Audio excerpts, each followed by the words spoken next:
Welcome back, ladies and gentlemen. My name is Revery, and in today's video, we're going to be talking about Druid PvP, more specifically, Arathi Basin. A little over a week ago now, we had the 15 vs 15 Team Sony versus Team Asmongold and Esfand and Company best of 5 Arathi Basin tournament, and it was super fun, very competitive, and I had an absolute blast.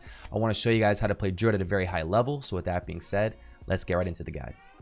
Now, keep in mind the context of this video is going to be more pertaining to pre-made versus pre-made, whether it's because you're ranking or if you're playing in a tournament, maybe for money, or if you just want to learn how to get the most out of a Druid in Arathi Basin, this guide is for you. For pugs, if people just want to go around and have a good time, man, do whatever your heart desires. But this one is just really trying to do your best to win the game.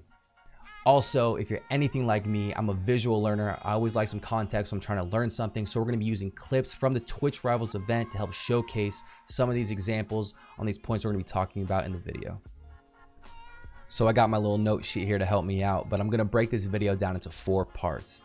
Number 1, your role as a Druid in Arathi Basin. Number 2, the strengths and weaknesses of a Druid in Arathi Basin and having one on your team. Number 3, the most effective specs that I think you can get the most out of in an AB game, and the spec that I specifically use. It's a little wonky. I kind of theory crafted it the night before the event, actually, after doing a couple war games against some of the better teams. So I'm really excited to share that with you guys. And lastly, number 4, I always like to leave you guys with some tips and tricks to kind of help your overall Druid PvP gameplay. This one more specifically pertaining to AB, but good habits to develop nonetheless. Number 1, your role as a Druid in Arathi Basin. Now, as many of us know already, the word that tends to be on the street is that Druid, unfortunately, is essentially almost useless in a competitive AB team composition, at least the one that's most susceptible to being interchangeable. Now, I want to let you guys know that this is not true at all. In the right hands of a skilled player with good awareness, we can be very effective because of the toolkit that we bring. Also, because of the nature of the class, see what I did there, we can also fill depending on what the team needs. So what does that mean depending on what the team needs? Well, as a Druid, you don't really have a definitive role. You're a very versatile class. And in Arathi Basin, where there's a lot of variables that can dictate how the game can go. And so some of those roles you can fill would be being an extra heal, dispel, support class in the main team fight, being the first to rotate to a node if it's in trouble, whether it's a breaking off to rotate early or a ninja cap, stealth defending, being an effective spinner, whether it's from range using Moonfire or being in bear form just trying to tank as long as possible, helping with smaller team fights and skirmishes on some side nodes, ninja capping with a fellow rogue teammate, and lastly, preventing enemy support to a node they're trying to rotate to. Ultimately, your job as a Druid is to be absolutely annoying as possible. That's your job, to be annoying as possible. And see, dude, Revery, man, fuck Revery. Yeah, he's gonna just fucking do that. Alrighty, number 2, strengths and weaknesses. Now, the first and most obvious, our ability to stealth. We're one of 2 classes in the game, so we have to learn to leverage this as best as possible. This can come in handy for node defending, whether it's solo or duoing with someone, or ninja capping with a rogue if needed. Our ability to burst heal between Nature Swiftness and Swift Mend. This is coming clutch for me specifically in those moments that I might be ninja capping with the rogue and they have a crazy crit on him, he's almost dead, and I'm able to just heal him to full within a few globals. Very, very important. Next, we are the most mobile class in the game. Being able to break off early to either help defend one of our nodes or to maybe help put pressure on an enemy node, this can be leveraged very, very effectively with proper communication and awareness. Dispelling poisons and curses. Now, this can be a very, very big deal in a big team fight, being able to dispel viper stings, blinds, curse of tongues, exhaustion, etc. Also, on those side battles that we had during the Twitch Rivals tournament, there was a lot of Druid Rogue 2v2 fights at Goldmine, and this became very, very effective to be able to prevent yourself from getting blind and that ninja capping, things of that nature. Abusing CC. Now, I know this seems weird as a Druid because Druids don't have a lot of CC, but we are able to spam roots on melee to help maybe peel your healers or casters like your locks, for example, and force the enemy healers to use their globals on dispelling them versus healing the team.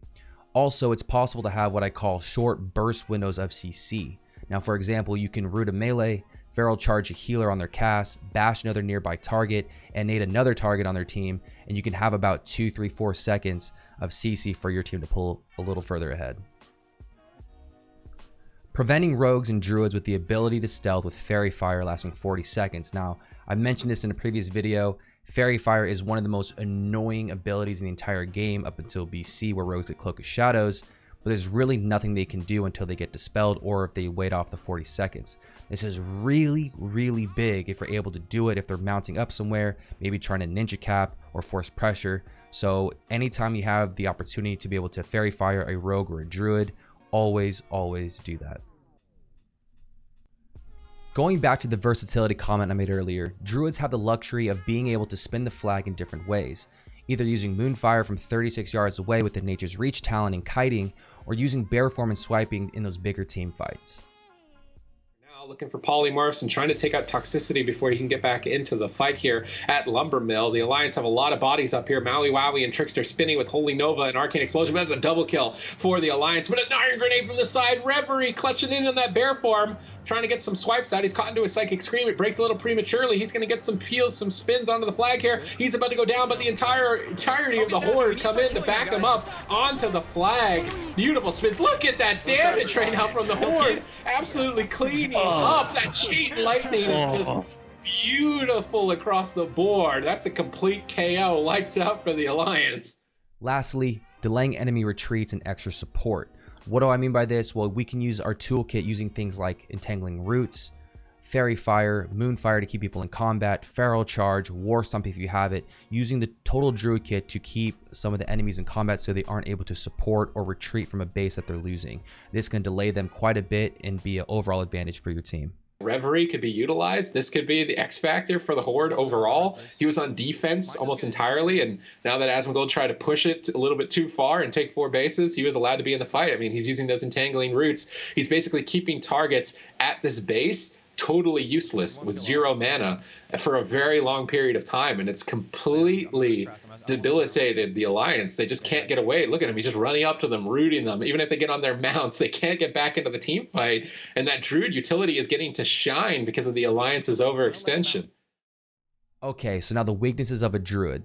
Now, it's pretty obvious, but we have really bad / inefficient damage compared to the other more dedicated DPS classes when it comes to PvP.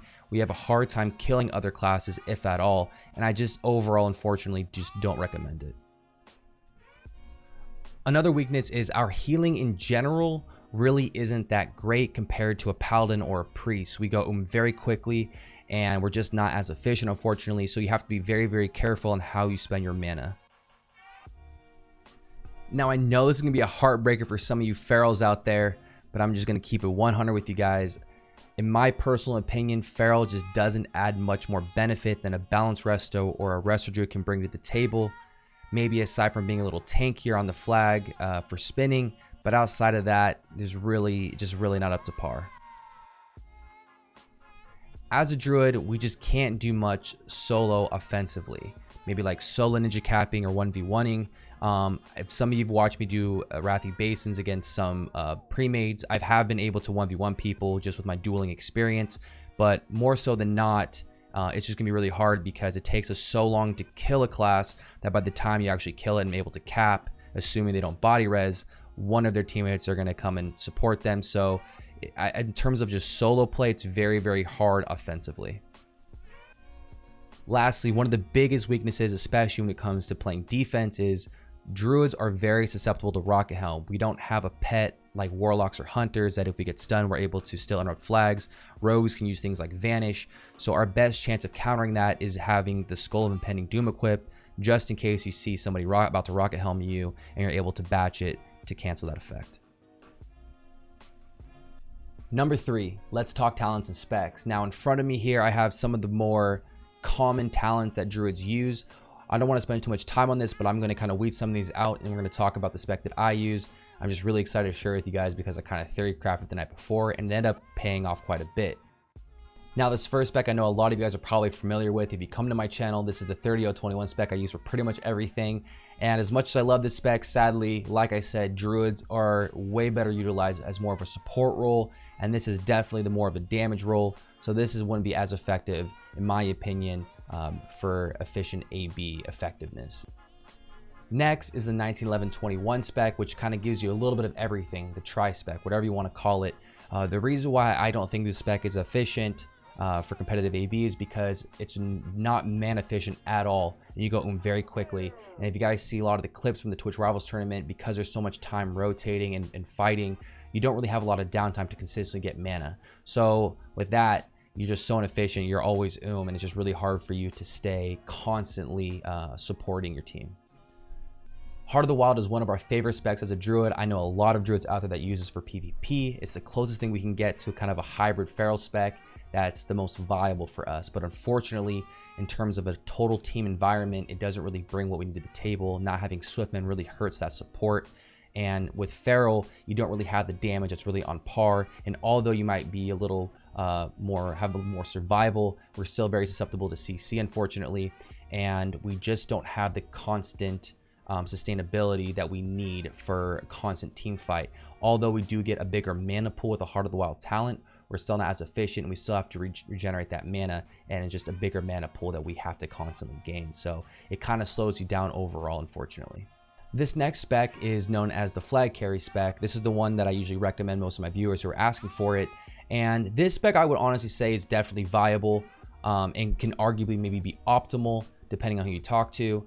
And the reason why I say this is because it still gives you a lot of important talents, things like Feral Charge and Swiftmen, Nature Swiftness, gives you a little bit of mana reduction and overall healing effectiveness. It's overall a very defensive spec, and it kind of plays into how you kind of play a Druid in Arathi Basin. So although this is a very good spec, and I could see this being very used very well in Arathi Basin, I don't think it's quite the most optimal compared to the spec that I use, but this is also a very good spec that can be used. So Rev, what spec did you use? Now guys, I'm very excited to share this with you because I literally theory crafted it the night before the event after doing a handful of war games that we lost. We actually won a couple and lost a couple, and I'm trying to figure out, okay, well, where can I maximize my overall efficiency to help my team? And this is what I came up with. Now, as you can see, probably the biggest change that I basically took this from the flag carry spec and just altered it. It's a very defensive spec. Just a couple big changes, I guess. So the biggest one is Feral Charge. Now you guys can see I don't have it. I also don't have Feline Swiftness. Now what I did pick up instead is Nature's Reach and Improved Entangling Roots. Now, why did I do this? Well, with Feral Charge, I found myself, by Feral Charging and maybe interrupting the other team, I was always like out of position or kind of in the midst of the team fight. And this ended up happening, one of two things ended up happening to me. One, I ended up getting chain CC'd, whether it was Psychic Scream into another CC, or I was really out of position and just took a ton of damage. I ended up getting focused. And I ended up spending a lot of my mana healing myself rather than helping my team or decreasing my team or whatever it is. And it just proved to be very inefficient. And I was like, well, okay, maybe with like no defending, it would help with kiting, but I just found it to be easier kiting in cheetah form and being a lot more annoying for people. And it was less mana for me going into cheetah form instead of bear form. So it ended up being like, well, I don't really think I need this talent. Well, what can I take instead? Instead, I took Nature's Reach, which increases your Wrath, Entangling Roots, Fairy Fire, Moonfire, Starfire, and Hurricane by 20%, increases the range. Now, I think for Moonfire, which is your kind of your big tag to interrupt caps, it increases it from, I think, 30 yards, if I'm not mistaken, to 36 yards, which that's a lot. It doesn't seem like a lot, but that's a lot.